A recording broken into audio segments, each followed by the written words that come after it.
네, 여러분 안녕하세요. 미국 주식 흥하자 미주흥입니다.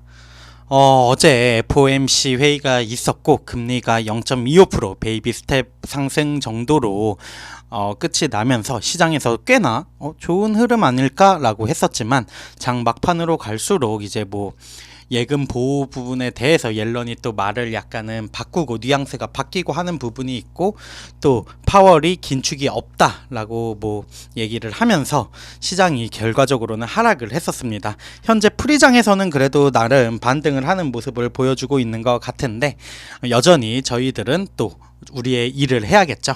이번에 가져온 소식은 소파이 관련한 소식입니다. 소파이 관련해가지고 최근 실리콘밸리 은행 사태로 인해가지고 진짜 이런 금융 관련주들의 리스크가 부각이 되는 시기인 것 같습니다. 그런 와중에 실리콘밸리 은행의 운명을 피하기 위해 2022년 소파이가 한 두 개의 천재적인 움직임에 대해서 소개하는 기사인 것 같고요. 소파이 최근 자사주 매입, CEO의 자사주 매입도 있었고 해가지고 긍정적으로 바라는 보고 있는데 과연 어떠한 움직임들이 실리콘밸리 은행 사태와 대비하여서 긍정적인 모습을 보였는지 조금 더 자세히 알아보도록 하겠습니다. 최근 40년 역사의 실리콘밸리 은행의 몰락 그리고 크레딧 스위스의 절박한 매각으로 은행 주식에 대해 긴장감이 많이 올라간 상태입니다.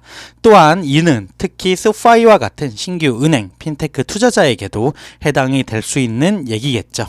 하지만 최근 연례 보고서를 보면은 소파이는 기본적으로 두 가지 중요한 방식에서 실리콘밸리 그리고 기타 문제가 있는 은행과 정반대의 일을 했다고 합니다. 고성장 네오뱅크인 소파이 여전히 증명해야 할 것이 많지만 경영진의 최근 의사결정 매우 현명해 보이고 이는 앞으로 투자자들에게 매우 고무적인 표시일 수 있겠죠. 소파이 주가도 어쨌든 현재는 많이 조정을 받아서 5.5불대에서 거래가 되고 있는데요. 천재적인 행동이라고 생각하는 것 중에 하나가 은행이 되기라고 합니다. 뱅크 차터 관련한 얘기가 나올 것 같은데 골든 퍼시픽 뱅코프를 인수하면서 은행 지주 회사인 소파이 뱅크로 이름을 바꾸면서 은행 라이센스를 얻었습니다. 소파이는 공식 은행이 되었고 예금을 받을 수 있었습니다. 하지만 일부 투자자분들 아마 이런 생각하실 거예요. 지금 은행이 어떤데 지역은행 특히 얼마나 어려운데 왜 이게 천재적인 행동일까 라고 생각이 드실 수 있는데 첫 번째로는 고객 예치금은 작년보다 오늘날 더 높은 비용을 지불하고 있지만 여전히 다른 예치금보다 저렴하다는 점입니다. 작년 소파이는 대출금을 다른 금융 구매자에게 매각을 하거나 더 높은 이자율의 창고시설과 유동화 부채를 사용해야만 했는데 각각은 소파이의 높은 이자율 수요, 저축 및 정기예금보다 더 높은 이자율을 수반하겠죠. 따라서 2022년 금리가 급등했지만 소파이의 평균 자금 조달 비용은 이러한 뱅크 차터 획득 덕분에 2021년 2.62%에서 20.47%로 오히려 떨어진 모습을 보여주었습니다. 은행 라이센스는 또한 소파이가 대차대조표에 더 많은 대출을 보유할 수 있도록 했다고 하는데요. 대출 구매자가 불확실성이 너무 큰 상황에서 시장에서 물러나거나 적어도 더 높은 수익을 요구할 가능성이 높기 때문에 이는 훌륭한 옵션으로 자리매김을 했습니다. 따라서 소파이가 인수에 대한 확신이 있다면 제공되는 상품이 마음에 들지 않더라도 더 많은 대출을 보유할 수 있게 되었고 현재 많은 지역은행들이 불안한 예금자로부터의 예금 유출로 어려움을 겪고 있는 반면 소파이는 예금보험공사 FDIC죠. 보장하는 25만 달러 기준을 초과할 가능성이 적은 소비자 예금자에 주로 초점을 맞추고 있습니다. 가장 최근 FFIEC 콜 보고서에 따르면 소파이는 총 예금 73억 4천만 달러 중 추정 무보험 예금이 6억 4,200만 달러로 10% 미만이라고 합니다. 이는 대부분의 은행보다 훨씬 적은 수치이고 25만 달러를 초과하는 그만큼의 예치자들이 많이 없다라는 얘기겠죠. 어제 소파이가 다른 소규모 은행과의 파트너십을 통해 최대 200만 달러의 예금을 보장하겠다고 발표한 것처럼 위험은 다소 완화되었지만 더 불안정한 지역에서 예금을 가져오기 위한 방어적인 움직임이 아니라 공격적인 움직임일 가능성이 높다고 얘기를 하고 있습니다. 두 번째는 고금리 단기 개인 대출을 시작했다는 점입니다. 실리콘밸리 은행이나 트레저리스가 정부 보증 모기지 담보 증권으로 한 것과 같이 누구나 고정금리의 장기 보완을 구입하면 금리가 급등하면 해당 자산의 가치가 단기적으로 하락을 할 겁니다. 소파이는 어떻게 보면 불행하게도 학자금 재용자에 집중을 했기 때문에 2022년으로 향하는 이와 관련한 실제 좋은 위치에 있지는 않았습니다.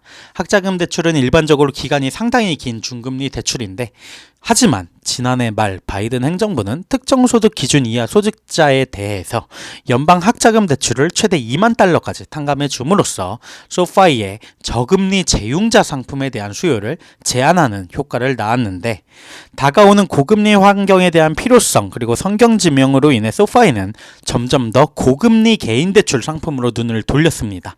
일반적으로 기간이 3년에서 5년에 불과하고 학자금 대출보다 금리는 훨씬 높습니다. 소파이는 보유하고 있는 소량의 모기지를 실제로 매각을 했는데, 이는 주택 융자가 학자금 융자보다 기간이 훨씬 더 길고 이율이 더 낮기 때문에 현명한 판단이었다고 보여집니다. 소파이는 이전 핵심 상품인 학자금 대출 대신 개인 대출 개시를 공격적으로 늘림으로써 대출 포트폴리오의 평균 수익률을 크게 높일 수 있었고, 이를 통해 회사는 순이자 마진을 확대할 수 있었고, 지난해 순이자 수입이 132%나 증가할 수 있었습니다.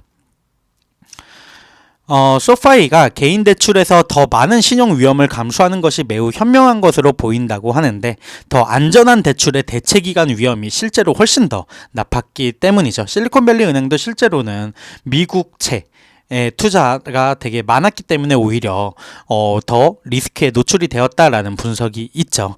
심각한 불황으로 인해 고금리 개인 대출에서 너무 많은 상각이 발생하여 소파이가 문제에 빠질 수는 있지만, 지금까지 개인 대출 상각은 매우 관리하기 쉬웠고 실제로 여전히 2020년 수준보다 낮은 수준이라고 합니다. 소파이는 또한 일반적으로 평균 742점의 고소득 및 FICO 피코 점수가 높은 대학원생을 대상으로 했었기 때문에 이러한 부분에서도 또한 어느 정도 안정적이라고 보이고요. 피코 점수가 높은 고객도 한꺼번에 해고가 될 수 있는 대침체, 경기 대침체 시나리오를 제외한다면 2022년 소파이의 두 가지 큰 결정은 천재적인 지니어스한 움직임이 아닐까 로 생각이 되어진다고 합니다. 그렇기 때문에 앞으로 소파이 주식 더 나아갈 좋은 징조가 있지 않을까로 기사 마무리하고 있습니다. 많은 분들이 실리콘밸리 은행 사태 등을 겪으면서 금융주에 대해서 리스크가 너무 크다라고 생각을 하실 수도 있을 것 같아요. 하지만 어떻게 보면 지금이 이러한 외부 충격에 의한, 기업 자체의 펀더멘털의 문제가 아닌 외부 충격에 의한 사태면, 이때 오히려 견고한 모습을 보인다면 소파이 주식 나중에 이제 반등이 시작이 될 때 더 날아갈 수도 있지 않을까라고 개인적인 생각을 해봅니다.